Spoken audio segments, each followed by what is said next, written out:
The Andy Pollin Show on ESPN 630, the sports capital. This is Orioles preview. Orioles coming off a loss last night to the Red Sox. They play the rubber game of the series tonight. Coverage gets underway at 6 o'clock here on ESPN 630. For the 6:30 first pitch, the Orioles stay in a game and a half out of first place in the American League East, with the Yankees losing in Anaheim last night. So the race continues as they will have a day off tomorrow, and then they're going to see an awful lot of the Rays, both here and on the road. But joining us now is Kyle Bradish, who is coming off just an amazing performance over the weekend in Chicago. And I want to get into your career. And maybe at this point it's Wednesday and you're sick and tired of talking about this and answering these kind of questions. But this is our first chance to talk. So, what were your thoughts when you've gone 7, you haven't given up a hit, and it's time to come out of the game on Sunday? How did you feel about that? Yeah. Well, first of all, thanks for having me on. Thanks for coming. But, yeah, after I kind of looked up at the scoreboard and saw the no hits through 7, I was thinking to myself, I probably shouldn't have walked 4 guys if I wanted to finish this game out, just based off of pitch count. And, yeah, it was 103, which was high for you. Also, you spent part of the first part of the season on the injured list with elbow issues. If you hadn't gone through that, would you have tried to make a case to stay in the game, or is that pitch count just kind of set in stone there? I think if I had finished the 8th, well, I know if I had finished the 8th, I would have been asked to go back out. But just trying to get through 2 more innings at already 100 plus pitches this early in the year. We're planning on playing through October, so kind of have to keep that in the back of your mind. It's a long season with probably 20-something more starts to make. Yeah, you're a young guy, so you may not have the historical perspective on this, but I'm just wondering how much no-hitters are valued now, given that it seems to be almost impossible to get one with a pitch count. Nolan Ryan threw 7 of them. Nobody kept track of his pitches when he did it. Do pitchers talk about no-hitters and whether that's a goal to get one, or is that just sort of, if it happens, it happens? How do you guys look at it? Yeah, for me personally, I think that if it happens, it happens. That would be amazing. You always think, hey, I want to throw a no-hitter or throw a perfect game or whatever, but I think in today's game, with just the pitch count being more of a factor, I think it's a little hard to do. You have to be more efficient. Like I said, I walked 4 guys, so that kind of took it out of the possibility, just bumping the pitch count up. Yeah. But if it happens and it happens, that's amazing. It also used to be taboo for anybody on the team to say anything about it while it was going on. Did anybody mention no-hitter along those 7 innings to you? Nope, nobody said anything to me. I usually don't talk too much in between innings, apart from talking with our pitching coach just about what we're going to do for the next hitters. But no, I don't think anybody was too superstitious in the dugout, to my knowledge. Yeah, I think that kind of thinking has changed as well. And then, team no-hitters are not as uncommon as they used to be. Well, used to not take out a pitcher who was throwing a no-hitter. So when the home run was given up in the following inning to break it, did you have any reaction to that, or is that just that's just baseball? Yeah, pinch hitter. Danny's been so good against both sides this year, and kind of got jammed on the pitch earlier. And then he just put a good swing on a cutter. That's as well. But, I didn't really have any reactions. I was more worried about getting the win. And luckily we were able to get that and have that 4-game sweep after getting swept in St. Louis. Yeah, first 4-game sweep on the road, I believe, since 2011, and getting back on track. And as I look at your season, again, the late start, but you're coming off a spectacular year from last year. You went 12-7 with a 2.83 ERA, 4th in the Cy Young voting. Physically, with the injury that you had at the beginning of the season, how do you feel in relation to the way you felt last season when you were rolling along? physically, I feel really good. The rehab went good with elbow, and like the throwing progression that we had, everything kind of clicked and had no setbacks. So I'm feeling good right now. You know, when people hear pitching an elbow, everybody goes, oh, Tommy John. Was there ever a moment of fear on that, or did you just kind of know it was a more of a minor injury that you had to work through? Yeah, I mean, anytime you have unusual discomfort in the elbow, it's kind of worrisome. But once I kind of got seen by our doctors and everything, and we kind of set up a plan, I thought that I would be able to throw through this. But it's always in the back of your mind, regardless of what a MRI says or what doctors say, just because, it's a lot more common these days. Talking to Kyle Bradish of the Orioles. Angel Hernandez just retired. Was he ever behind the plate for your starts, any one of them? Yeah, actually, he was behind the plate for my first win in St. Louis in 22. Wow. Did any, because his reputation, it's no secret. Did anybody say, hey, watch out, Angel Hernandez is behind the plate, or did that not come up at all? Yeah, that didn't really come up. I think it was like my third start in the big league, so I don't think anybody wanted to throw that out there just yet. Yeah. But no, I was fortunate having him back there. He called a good game for me, got my first win. When I'm assuming when you get your first win, they have you keep the ball. Does the umpire, get any handshake? I mean, is there any interaction with an umpire for getting a monumental win like that in the major leagues? Yeah, he actually came up to me the next day when he was coaching umpiring third base. Said that was a fun game to call behind the plate, and congratulations. Okay, so whenever there's a conversation among players, fans, whatever, about Angel Hernandez, you got no bad words for him, and I understand that. It worked out well for you. You went to college at New Mexico State, and I was just thinking about this at the period of time you started like 10 years ago. Breaking Bad was at its peak. Did you watch that show when it was on? Was AX or EX, something like that? Did you watch that show? Yeah, I have seen it. I haven't watched it all the way through. I've tried to start it up a couple times on Netflix, and then just kind of get either caught up in another show or just too busy to actually sit down and watch it. But I've seen most of it. Do any of the landmarks register with you?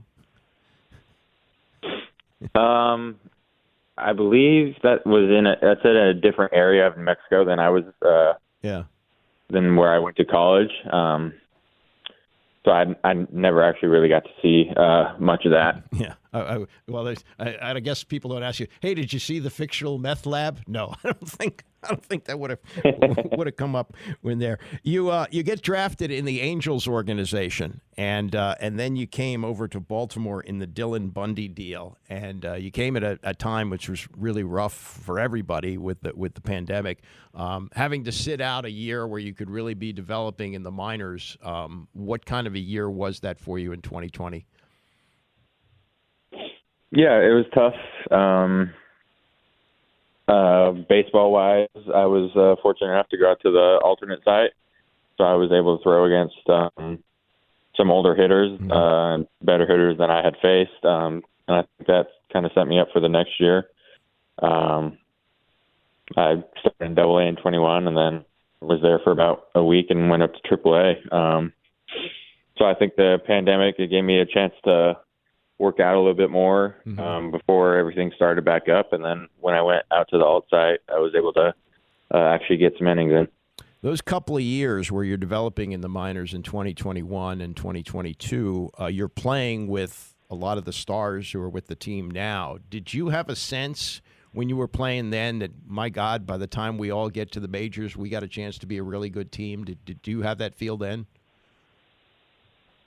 Yeah, I think the majority of us were at the alt site in 20, and everybody kind of took a step forward then. And then in 21, when we got to Double A and Triple A, everybody kind of was putting everything together. And then once 22 started, and you saw everybody getting called up, you saw what the kind of hype was about.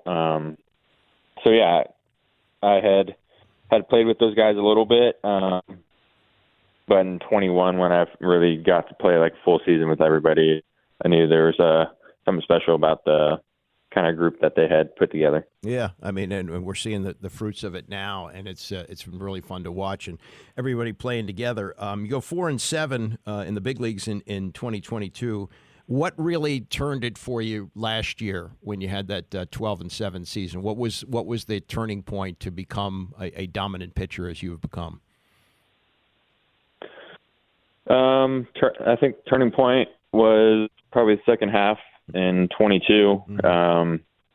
After I went on the IL, I was kind of able to clear my mind and reset and look back at some outings. And when I look back at them, it was kind of, for the majority of the outings, it was just missed like a couple pitches here and there that just weren't executed, and not limiting runners in scoring position. So when I came back, that was a goal I set. Obviously added a sinker, which has been a game changer last year and this year too. And then just kind of realizing what kind of pitcher I am, where my strengths are, and how to execute that. Yeah, well, it's been going fabulously well.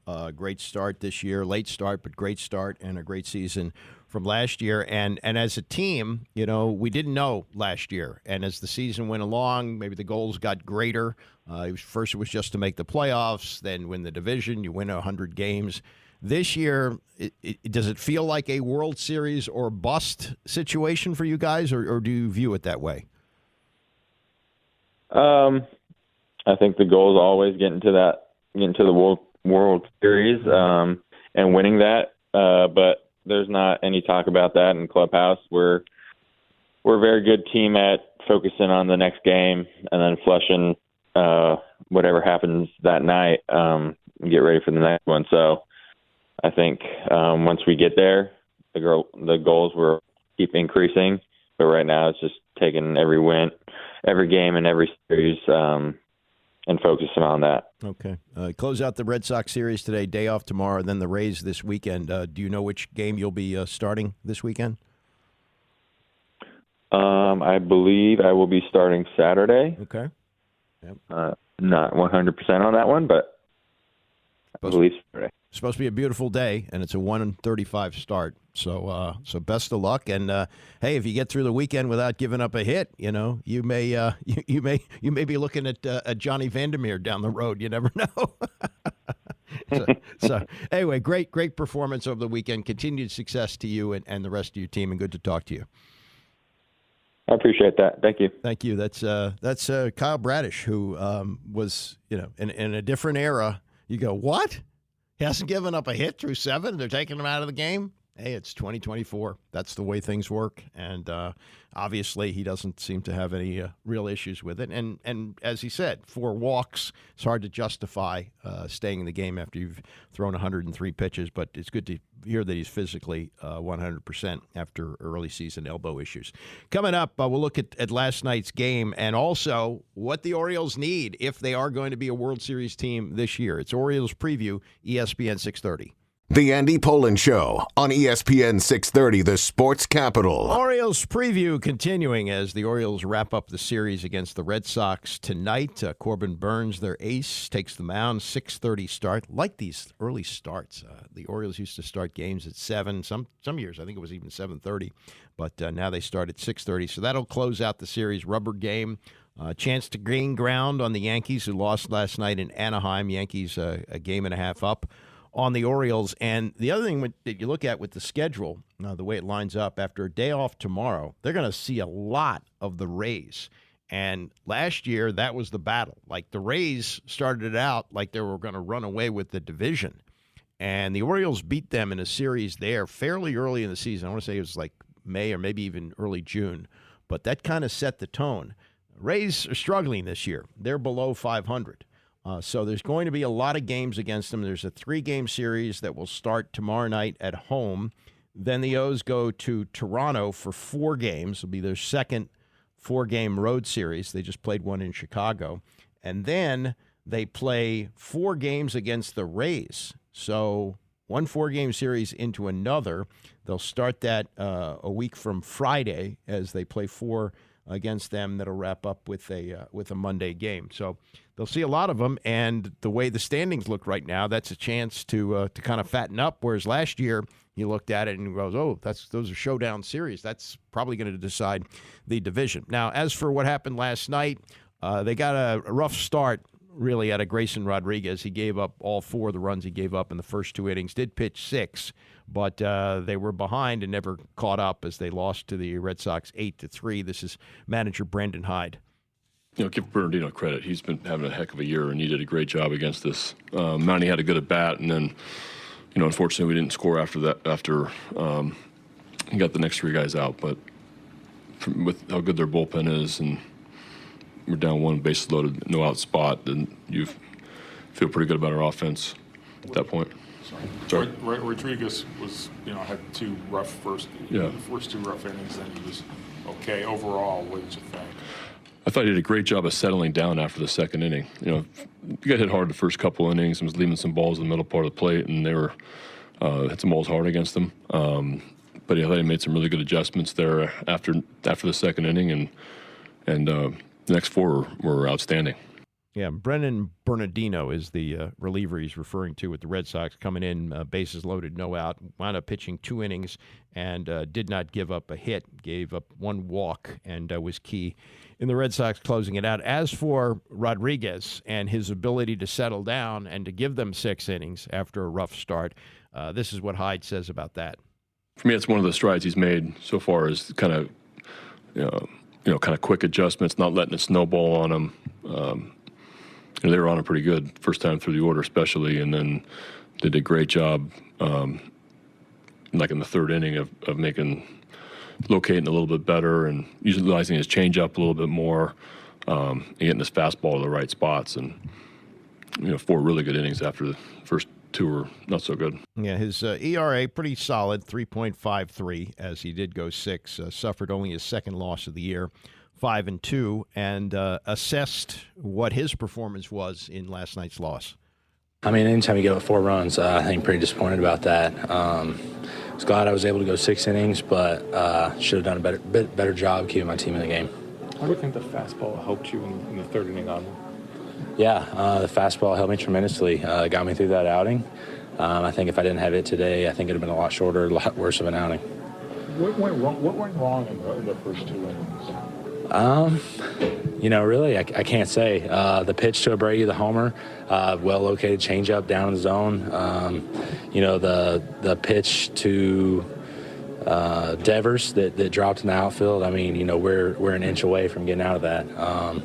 Really, it was just a good day at the plate for them. In a stretch like this without many off days, how important is it for you to grind through an outing and not make a long day for the bullpen? Yeah, I'd say the most positive thing about this outing is going 6 innings, trying to save innings for the bullpen. I know it can get tiring down there, so anytime, a starter goes out, I think 6 innings is the bottom line. That's what we're trying to get to. As you've grown as a big leaguer, what's allowed you to be able to get deeper into games when the start of the outing might not have been as good as you wanted it to? Yeah, just trying to limit damage. I think that was a big thing tonight. Obviously, 2 runs in the first, 2 runs in the second. Could have gone south really quick, but just trying to get back out there, get quick outs, save pitches in order to go deep into the ballgame. What were the conversations like with Adley or Clemic, first, second inning as you're trying to make an adjustment there? Yeah, obviously had to make an adjustment. They were hitting soft pretty well. Really just kind of flipping that to hard stuff up in the zone. All right, so that's Grayson Rodriguez. Gave him innings last night, did not give him a win, and we'll see what they get out of Corbin Burns tonight. Now, the question of the bullpen, and that was something they thought they had addressed in the offseason, and maybe things will settle down, and Craig Kimbrell will be that closer. But they have lost Bautista for the year. He had the Tommy John surgery at the end of last season, had a terrific year, and they were hoping to even get him back for the playoffs. even though he needed the Tommy John surgery. I guess you could pitch with that and not do any more damage, but that's not the way it worked out. They brought in Kimbrel, and he's been okay. He's got 12 saves and 15 opportunities. His ERA pretty high for a closer, 3.15. And on the Baseball Network the other day, Mark DeRosa was discussing the Orioles' need and if, in fact, they can fill that bullpen need for the second half of the season. Worried is strong because, I do believe that Craig Kimbrel can get it done when asked to. I just think you're a team that's not, the expectations aren't to get to the playoffs. This is a team that can win the whole thing and have a parade. That being said, if I'm Mike Elias, I'm addressing this at some point with someone major. So I'll say worried for the sake of the game. Okay. I don't know who it was. It was on MLB Now. I think it might have been Will Leach. I could be putting words in his mouth. I don't want to. But saying, like, their 15th best prospect could be someone else's, like, top 5. Yeah, it was. So they certainly have the wherewithal to go out and get whatever they need. Yeah, but Mike Elias has guarded those prospects. But, this is a different year. It's not a year where 100 games and getting swept in the first round is going to be satisfying. So I would think that they might go all out. Plus new ownership here. This is another thing that's got to be a factor in this, whether they'll be spending money this year, whereas they probably wouldn't in the past. And we'll see if they go for it. But anyway, they close out the series against the Red Sox tonight, and coverage here will start at 6 o'clock for the 6:35 first pitch. Thanks to Kyle Bradish for being on Orioles Preview today. Thanks to Rex Minturn for running the show. Thanks to all of you who listened. Mike Callow is in for Tony next. I'll see you back here tomorrow morning at 9 a.m.